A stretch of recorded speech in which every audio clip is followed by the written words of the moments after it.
I'll be right back. Where are you going? I'm gonna go use the bathroom. Well, why don't you just use the one in here? Because we don't have any hookups and our black tank is getting full. Ugh. 3, 2, 1, action.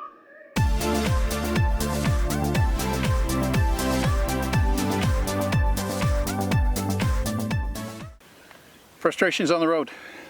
Is that a frustration for you? Not having a black tank that's big enough to last 3 weeks? Oh my gosh, yes. It is. Worrying about your black tank filling up fast, it's not fun. Yeah, so we thought we'd take a little break in our tour of Michigan and talk about frustrations for full timing or frustrations on the road. Yes. We've had a few. We have. So, frustrations. Parks without sewer connection. Yes. That's a tough. frustration. It is tough, especially if you're going to be there for weeks at a time. Like we do in Newport, we're here 3 weeks. And so we have to time it perfectly. But we're finding that a lot of the Thousand Trails parks don't have sewer hookups. No. And so they have a pump out service, but it varies in price. Yeah. In Texas, it was $10 for a pump out. Which I thought was awesome. That's very reasonable. Very awesome. Yeah. Here, it's 40. Not so awesome. I don't know how they get away with a $40 pump out, but that's what it is. But So I guess if you're desperate and you don't want to move, so that's what do what we you do? What do we do instead? We use the public restrooms. yes. And Which is fine. They're clean here. They're very, very clean. Stretch out our black tank. And we stretch it out. Timing is everything. Yep. We don't, and some of you are going to say, well, just carry a Blue Boy.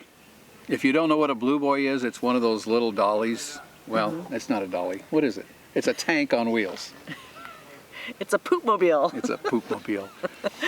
Yeah, it's a little tank on wheels, and they call it a Blue Boy because most of them are blue in color. Yeah. I think Aaron and Tina's is brown. Is it? Yeah. I don't remember. But we don't carry a Blue Boy. I just don't want to take up the space, and we can usually work around. Yes. We haven't needed one yet, No, not yet. but it can be a frustration. Yes, it can be. It is. So what's another frustration we had on the road this year? Or since we've been full-timing for over 2 years? Receiving packages. We love Amazon Yeah. a lot. Yeah. And now that the COVID hit, even before that, they stopped doing, they say it's 2-day Prime, but it can be a week. And that's hard when you're traveling to try to find a place that you're going to be for a while to receive these packages. Yeah, if somebody can tell me why we pay money for 2-day Prime and it takes a week, please let us know, because that's frustrating. It is frustrating. Yeah. Yeah. Especially when you're on the move like we are. We don't like to sit for more than a week or 2 at a time. Yeah. You know, this is kind of the exception. We sit for 3 weeks here in the Spokane area because we have family and friends here, and we take Yeah. care of doctor's visits and that sort of thing. So, but at this park, they charge $5 for package delivery. And I'm not going to add that to my shipping, right? No. So what do? We use relatives or friends' addresses. We use parks that we know will accept packages without charge. We have used the Amazon locker. Yeah, that's neat. But be really careful with the Amazon locker because they only, once the package is delivered, they'll only hold it in the locker for 48 hours. So you want to make sure that you're going to be there within the 48 hours to pick it up. See, I did not know that. Yep. Wow. Yep, that's what happened to us in Vegas. Yeah. So anyway, yeah. And another thing that I noticed was I order something and it says it'll be there like in a week or so. And it's there like in 2 days. So if you're not going to be there for a while, that can be a problem. It can, yeah. And speaking of COVID, that's been our biggest frustration this year, COVID, Yeah. for a number of Yeah. reasons. Number one, we got locked down for about 6 weeks. Nobody wanted us to move, Yeah. but thankfully Thousand Trails in Texas took care of us. Oh, yeah, they did. It was awesome. When we visit family and friends, you know, my folks are in the Spokane area, and they don't want to visit with people, including us. Yeah. I mean, they want to see us, don't get me wrong, but they have reservations about getting together with other people or being around other people because they are elderly. I don't want to say old because they're not old, No. but They're up in the years. they're older than us. Yes.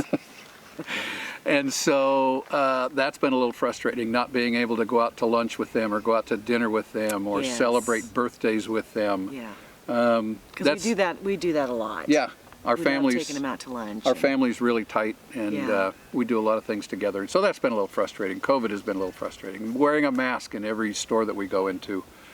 Yes. You know, it's just been, I know some of you are going to say, well, it's the new normal. Yeah. I don't like the new normal. We're not feeling sorry for ourselves. We're just frustrated. Yeah. But I will put one on for Costco because I love Costco.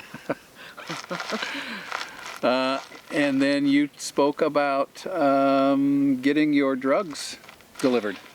Yes, that has been a total nightmare. I have some that are made, and and probably too much information, but they're bioidentical hormones. And so I get them made here, and then they have to be shipped for wherever I'm at. And getting them and our doctors on In the sync? same path has been beyond frustrating. Yep. But I always get them, Yep. like the last minute. But you have to Thank stay on top of Jesus. it. But yes, I have to stay on top of it. I mean, literally every day I'm calling both to make sure that they're going to get it to me on time and how fast I need it because I'm only going to be here for a specific amount of time. But that is the hardest one. Another frustration while we're on the road is not knowing what kind of phone service or internet connection we're going to get at each Yes. location. Oh, it's a hit and miss, isn't it? It is hit and miss. You know, we depend on the internet not for work, as a lot of you do while you're full-timing. You know, you have to have a solid internet connection no matter where you go.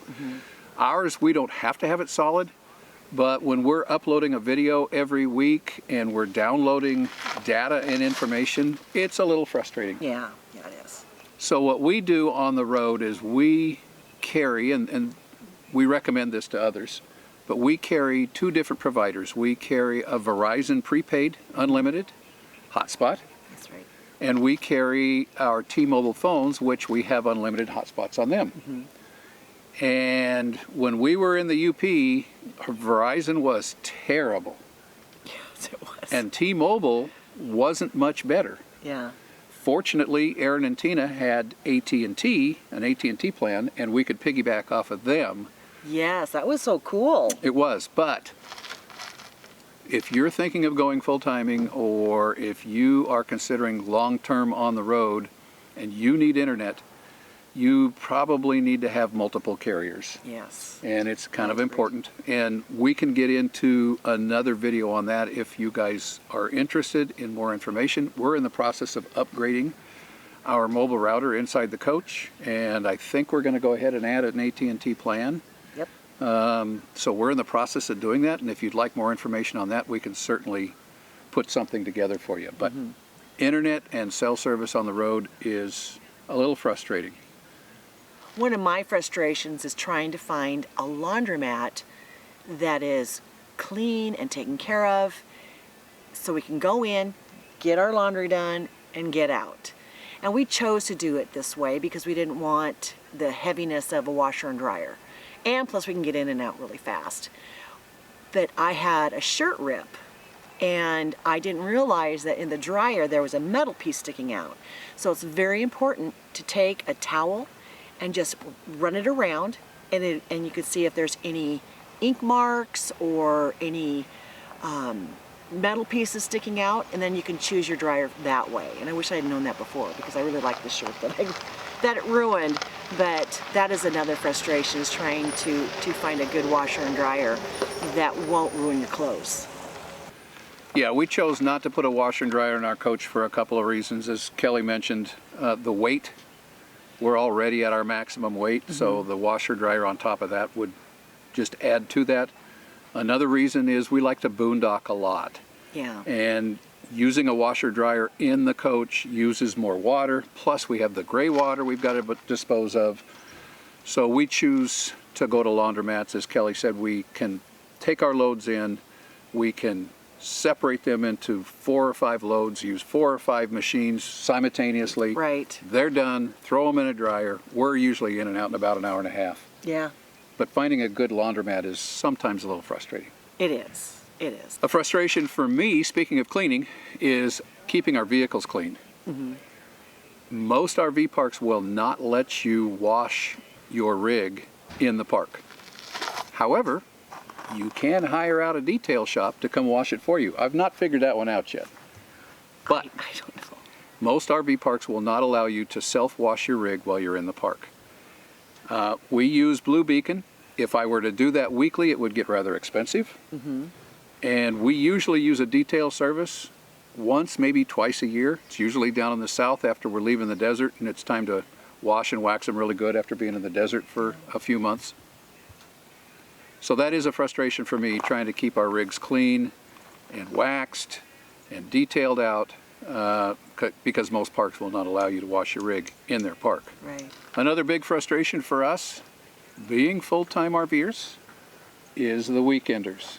And I know a lot of you are weekenders that are watching this, and nothing No, against nothing you against guys, them. because Nope. we love getting together with you guys. But this year, with COVID going on and nobody wanting to fly and nobody wanting to use hotels, Right. the RVs and tents and everything were out in force, and the reservations system in a lot of the parks was really difficult to get into. Yeah. Yeah. Well, you know, all the cruises were canceled and everything like that. Yeah, and so, everybody still wants to get out, so Yeah. that was pretty frustrating for us. I mean, the lines trying to get in to sign in were just ridiculous. We were leaving one day, and there were vehicles coming at us because they didn't want to stand in line to get in, and Yeah. so it was a mess. Yeah. It was a mess. Yeah. So that's a little bit of a frustration as well. Yeah. So as we've said before, full-time RVing is not for everyone. No, it's not for the faint of hearts. But if you're considering this, we've had a number of you from our community reach out and ask us questions and ask us about full-timing and say you're on your full-time journey and ready to go. But it's not for everybody. Right. And we just wanted to share our frustrations. Yeah. But it's something that you get over because it's a yeah. lifestyle that we thoroughly enjoy. We really do Absolutely. enjoy it. Yeah. You just adapt and you move on. I mean, Right. it's not the end of the world. It's just the things that we've hit during our 2 years plus. Yeah. And we're going to probably find a lot more things. So I'm sure there'll be a part 2 soon. Gosh, I hope not. I hope not too. It'll probably be the same things, just in a different area. Yeah, we really love this life, as we've told you many, Yeah. many times. We wouldn't change a thing. We're not even remotely considering coming off the road. No. We did want to share some frustrations. Some other things that we want to share. Number one, our village group is doing great. I know. It's so awesome to Yep. see everybody on there. Thanks for joining. You know, we pull up the map, and the map just continues to get more dots and dots and dots in I it know. every all single across week. The United States. And It's Canada. And Canada. And Canada. So cool. So it's been pretty cool to see how you guys have responded. You're starting to interact with one another. You're starting to ask questions, and others are starting to answer, and that's been a lot of fun. Yeah. I am going to tell you one of our frustrations owning this YouTube channel is interacting with some of you. Yes. Facebook is very, very difficult for us. I'm going to tell you right now, we don't keep Facebook Messenger popping up every time one of you sends a request. Facebook doesn't make it easy. Let's No. just say that. No. So, Yeah, and so we would much prefer you send us an email. yeah. And you can get to our email by going to our website and using the say hello to us form. Right. But- And Instagram too. Instagram isn't as easy either. So if you Yeah. if you do that, it would be so much easier, and we wouldn't miss your Yeah, we don't messages. want to miss any response. We No. don't want to miss any question. We don't want to miss any comment. No. And so our preferred way of interacting with you is via email or via our village group, because Right. our village is a lot easier to get through. We're not going to respond right away on our village. We usually get to it first thing in the morning and then maybe once in the evening to make sure that we caught up with everything. But emails are usually the best way to contact us and interact with us. Yeah, I agree. So another thing that we wanted to update everybody on was our new coach. We still don't have a build date. It's supposed to be today. We're supposed to find out Yeah. today. I just got a text I texted Alicia and I said, where are we at on the build date? And she said, I asked this AM and haven't heard back yet. So Come on, you guys. here we are. You know, I'll be honest with you, our travel plans for the rest of 2020 are pretty flexible. We're expecting the coach to be ready probably sometime the first to middle part of November at this point. And a lot of you have asked if we're going to go to the National HDT rally in Kansas in October. We were initially going to go. I know. I really wanted to go. But we're sitting here in the Pacific Northwest right now, and it just doesn't make a whole lot of sense for us to go down to Kansas, come back to the Pacific Northwest, and then go down to Oklahoma to pick up our coach. Right. So we're just going to kind of hunker down here in the Pacific Northwest until the weather pushes us out of here. I'm sure that's going to be, the weather's going to be the thing that pushes us out. Yeah, I mean, it was 34 degrees this morning Yeah, already, it's getting a little chilly. So we're going to head south when the weather pushes us out and set up at Elk City, Oklahoma with Alicia and Slade and get ready for our new coach delivery. We don't have a date yet. We don't even have a build date yet. So we're still waiting on that. Nope. They just announced their new interior and exterior changes to the coaches. Yay! So we're falling in line. We're just waiting for that date to come out. Right. So as we said, we wanted to use this as kind of a little bit of a real-time update, keep you posted on our coach, keep you posted on things that we're doing, Yeah. and kind of tell you a few of the frustrations that we find on the road. Yeah, they're out there. I don't like finding them, but they're out there. So we've got some more of Michigan we're going to show you in the next couple of weeks, and then we've moved from Michigan west to our current location. We've also got some interesting information in Montana we're going to show you. So stay tuned for that. Yeah. Been kind of fun. So we're going to wrap this up, and from Newport, Washington, It all starts with an idea. thanks for coming along, everybody. Really appreciate your comments. Really appreciate you new subscribers. This has been just an Yes. incredible journey So for cool. us. We are just so happy to interact with you guys. So we'll talk to you soon. Bye-bye. Love you.